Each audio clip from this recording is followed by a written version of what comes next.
Hi. Here's what I'm trying to do. I'm trying to get the Friars Club to return to its greatness, so I resigned.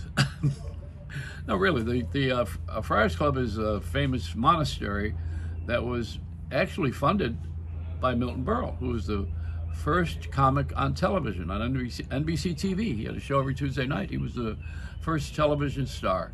And the new medium, and he made a lot of money, and he bought the building, the Friars Club, for comics, comedians.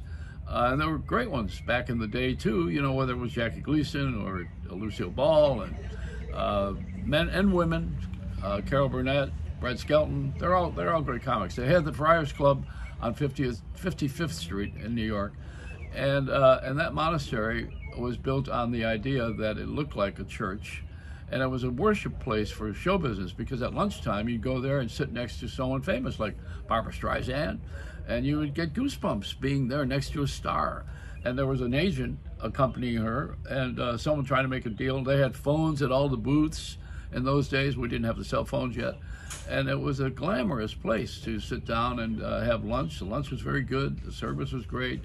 The waiters were well trained. They remembered your name. They called you Mr. How about that? And Mrs. and Miss. They had a great respect.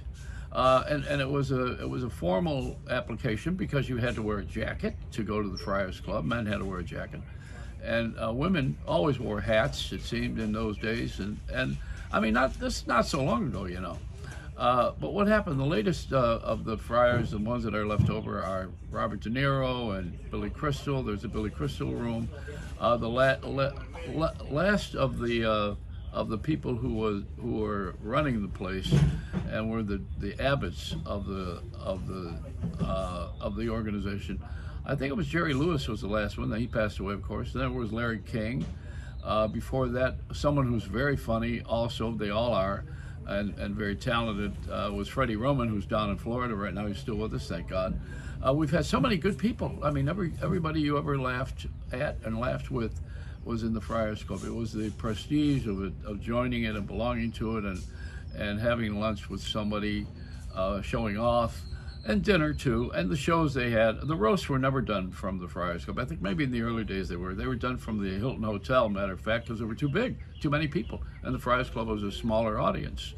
So what I want to do is, I think we've lost our way in many ways by not building a farm team. And I want to build a farm team in the Friars Club in New York City. And here's how.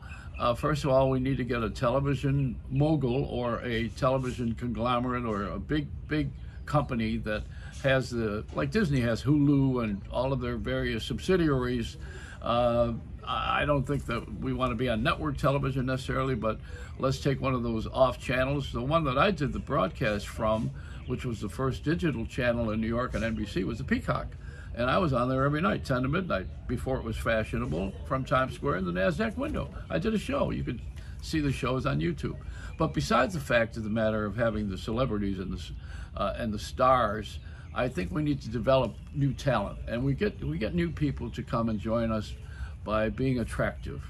And if we have this beautiful dining room and these wonderful television setup and broadcast from there every day, the off hours could be a workshop for kids and older people who are professionals, not amateurs. They got that covered. The amateur thing is covered.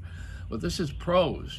There are some very good professional people who are still working, but they're not in the main room or in the spotlight, and they don't have that great residency in Las Vegas, but they do have a great presence. Michelle Ballin is one, Tom Cotter, who incidentally was on America's Got Talent, as was Steve.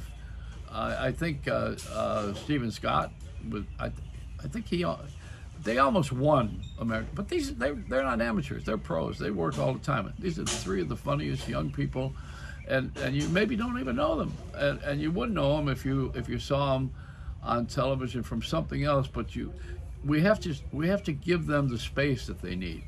And I thought, since variety shows are pretty much dead on television, the networks don't want to pay for variety shows. The reason they don't want to pay for it is they have to put up with talent, they have to build sets, they've got to put a lot of money into it. I mean, even CBS television in Hollywood, which is well known for its space on Fairmont, what's the name of the street? I think it's Fairview, I forgot it.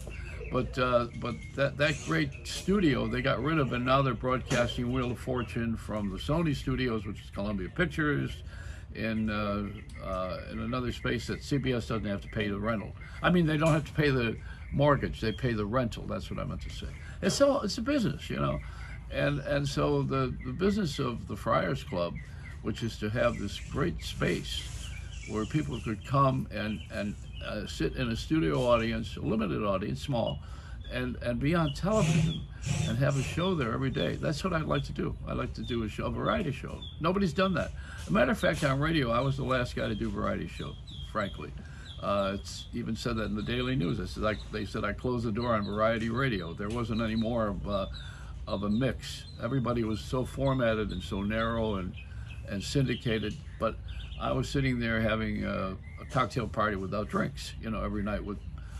I had everybody in New York on the air, and it was a terrific ride, and I think we should do that again, because New York is the melting pot, and it's the media center of the world, and I think the monastery is the place for all of us to meet. And I think we could bring the public in a little bit and restore the greatness of stars. You know, we want to see stars. Not like Chris Rock, he saw stars. You think when you want to make fun like that, you know, there's a little bit of a resentment of people saying, "Oh man, you know, we don't want to ruin our game. Let's pretend it didn't happen, or let's cover it up and make it seem like it was a joke." And you see, that's the kind of stuff that really hurts the media industry. Is something built on a lie. It's not promotion or making something what we would call an adventure, but it's building it on a lie, and we have to get rid of the lies. Same in government, you know. You can't lie about things anymore. First of all, there's too many outlets. Too much people are too opinionated, too smart, and vocal. You know, everybody says everything now. In a free country, boy, there's more freedom now than there ever was in the world. People say whatever they think to anybody at any time, and if they don't like it, they'll tell you that too. I think it's because of lawyers. Morgan and Morgan and Morgan and Morgan and less and less and less and less. These guys, I want to mention that too. What did they advertise that I saw the other day? They were saying that they are the Friars Club of lawyers. They're the elitist core. They said they're the #1 miracle firm in the country. Isn't that what it is? Is that miracle? What do they call it? Something like that. Come on. It's a lie. Anyway, I want to get out of here now and go and get to my day job. I'm a waiter at the Friars Club. No, I'm just joking. It's